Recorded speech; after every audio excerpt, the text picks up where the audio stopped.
Hey guys, S-Man back at it again with a brand new Horizons review.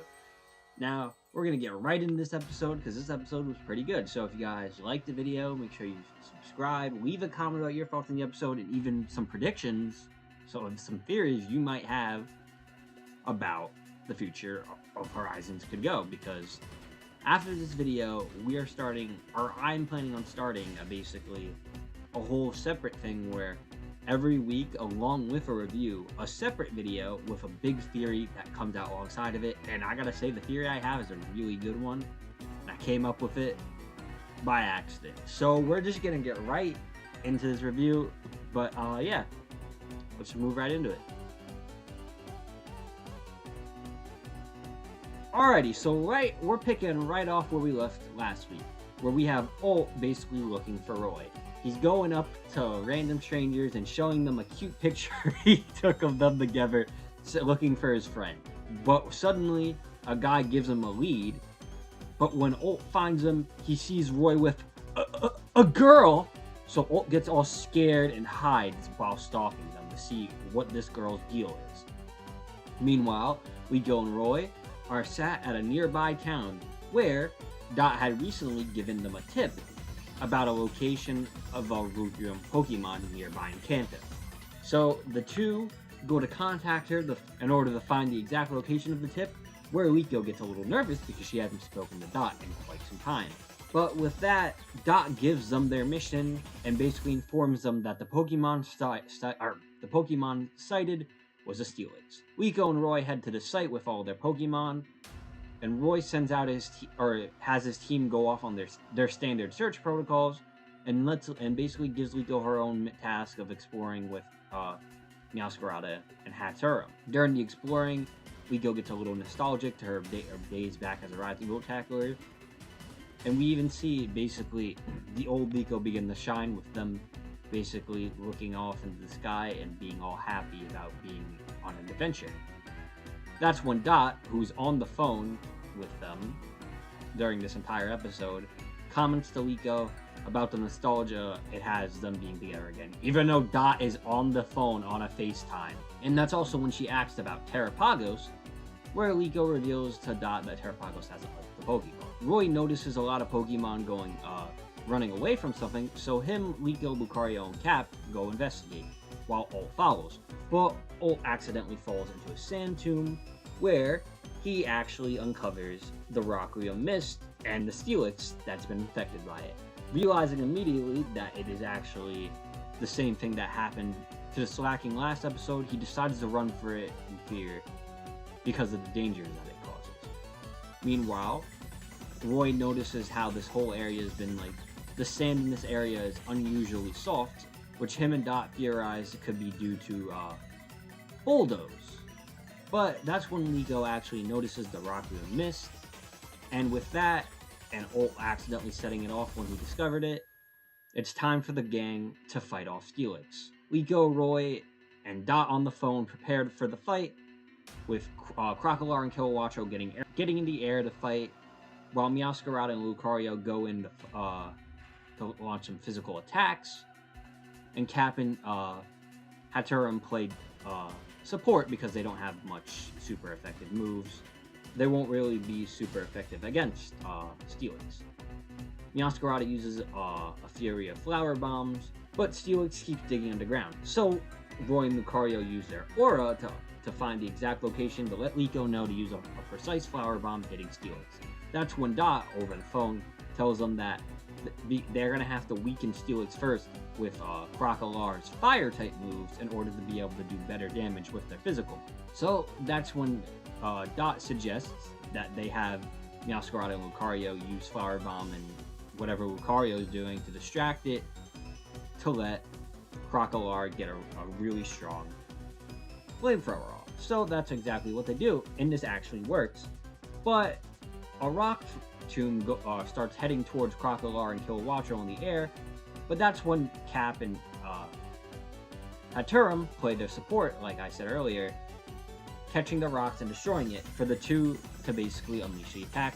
But Steelix yet again goes underground, but Roy comes up with the idea to feed them out with the sound, so with a mix of uproar and hyper voice, Steelix gets all disoriented and comes out of the ground, letting for Crocodile to get the big final hit with Flamethrower.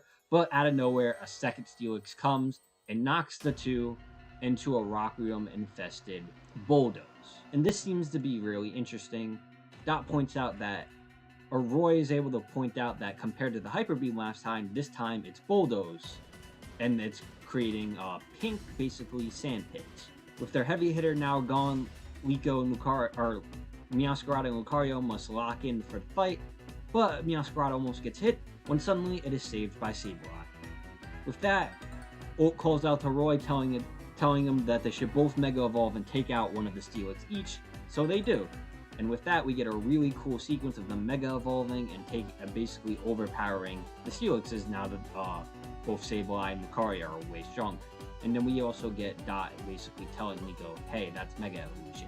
But yeah, after Lucario and Sableye get a bunch of good hits in, Sableye uses Confuse Ray on them, which causes them to get stuck in their own Rockruum Bulldoze. But this also causes for them to get confused and start attacking each other, because, as previously noted by the hero Pokemon, once under the effects of Rockruum, they go on an outrage and start attacking anything that they see. So Liko rushes in order to get them to stop being traumatized off the hero Pokemon, but the two then attack her, and that's when Pagago comes out of its Pokeball and saves Liko. And also, it basically takes all the Rockruum out of the air. And with that, the two Steelix are now peacefully taken care of. With the battle now out of the way, Liko, Roy, and Dot are happy Terapagos is back, and then Ult introduces himself to Liko. And he's all awkward about it too, and he's trying to play it cool because he's afraid of girls, it seems. But yeah, Ult and Roy talk about their travels together in Kalos, and that his dream is to catch the Black Rayquaza. And that's when Liko actually asks them about what they did, and it's Mega Evolution, where we get a quick explanation by Nidoking about what a Mega Evolution is, where after it cuts to a lot of comments that Dot got on presumably the video about Mega Evolution about more Rockruum sightings, and she's curious where they're coming from. And with that, Liko, Roy, and Ult continue their talk when Ult begins to go into a whole monologue. So Roy tells Liko, let's go, grabs her by the hand and drags her away. Liko feeling bad leaving him, but Roy says that he doesn't want to get Ult involved with the dangers of Rockruum. After his whole ramble, Ult realizes that they ditched him and he gets mad again. We then cut to Hamburg, who's having a meeting with Connie and Zerk, where it's actually revealed that Amethio went missing after the events of Rockruum, which is weird because we saw Amethio leave with these two. So basically, what this implies is Amethio didn't get out, so that's kind of strange. It's also revealed that why Spinel is now the CEO of Exceed. It turns out that Spinel used basically the idea that Amethio betrayed the Explorers as well and joined the Rising Gold Tacklers as leverage against his father to take over the company. But with that, Hamburg actually tasked Connie and Zerk with a special mission to find Amethio, but for some reason, he also says without Amethio knowing that you guys are searching for him.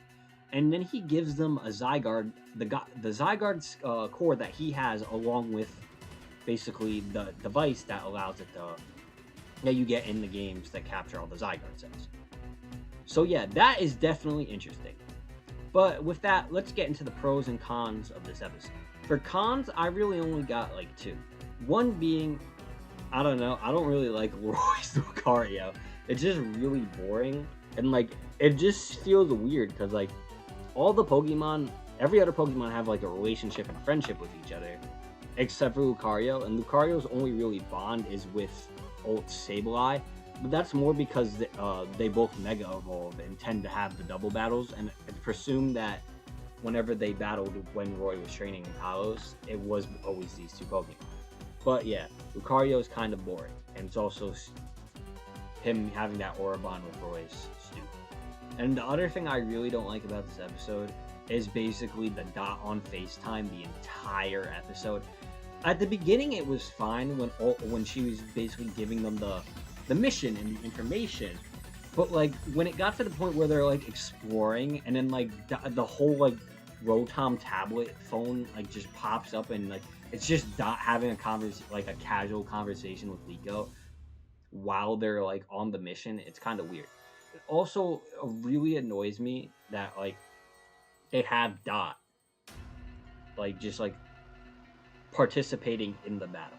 Like, yeah, I get like we gotta bring back the Horizons trio and their thing, but a big part of that is, especially with Dot coming up with the battle strategies, is that she's there seeing it in person.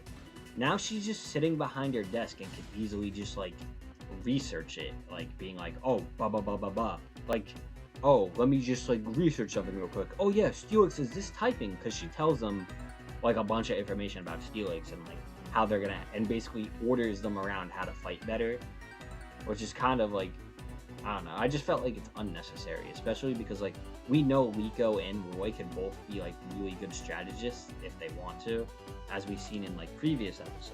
So to me, this whole like Dot being on the Rotom phone thing is like, I don't know, it brought out the charm, like it brought away like a little bit of like the charm of like these like kids like coming up with the strategies as they go along, when like they have someone on the phone like telling them, hey, do this, I just like looked this up, so like it's gonna work.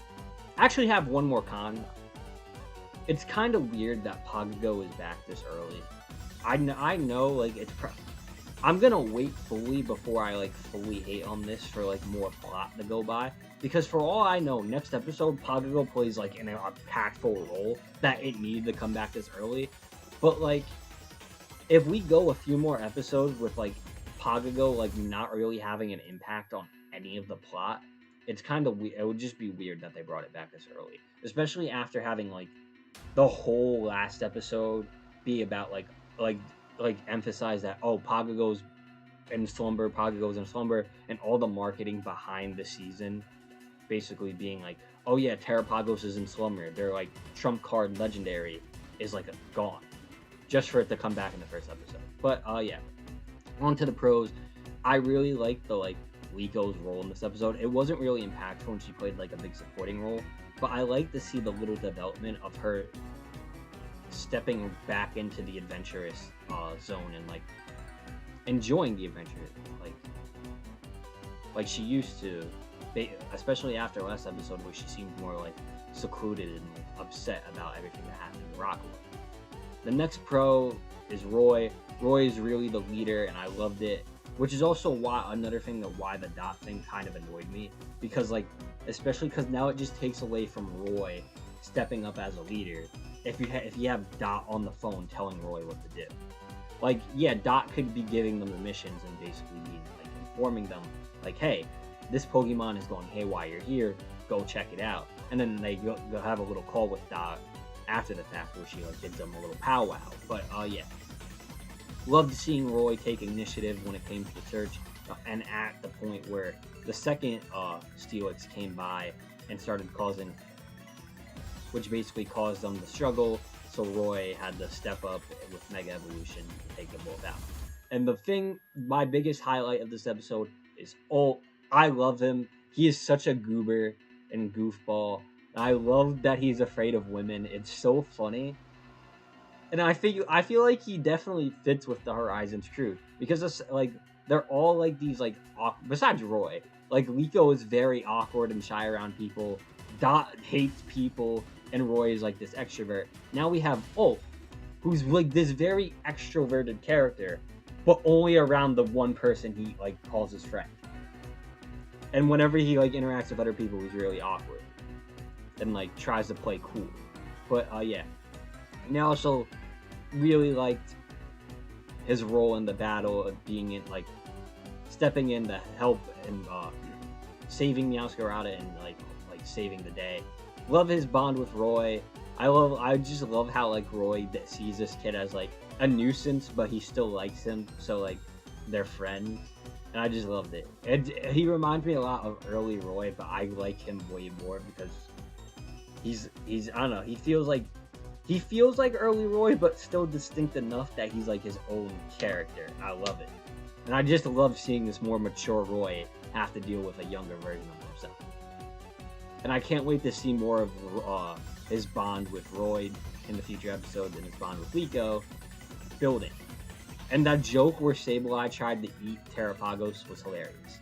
And the fact that his Sableye has more personality than Lucario also just builds upon my whole like Lucario con.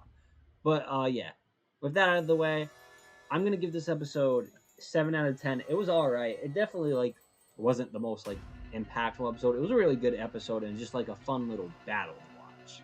But yeah. Hope you guys like this video and subscribe for more content like this in the future. We've had like a lot of episodes that are like this with like the kids teaming up to fight a Pokemon. But like in this episode, it's like a Steelix, so it isn't really that like interesting. But yeah, if you guys like this video, subscribe, leave a comment about your thoughts and theories about what could be happening with the future, especially with that freaking conclusion where Amethio is missing and they're about to reassemble Zygarde. But yeah. S-Man, signing off.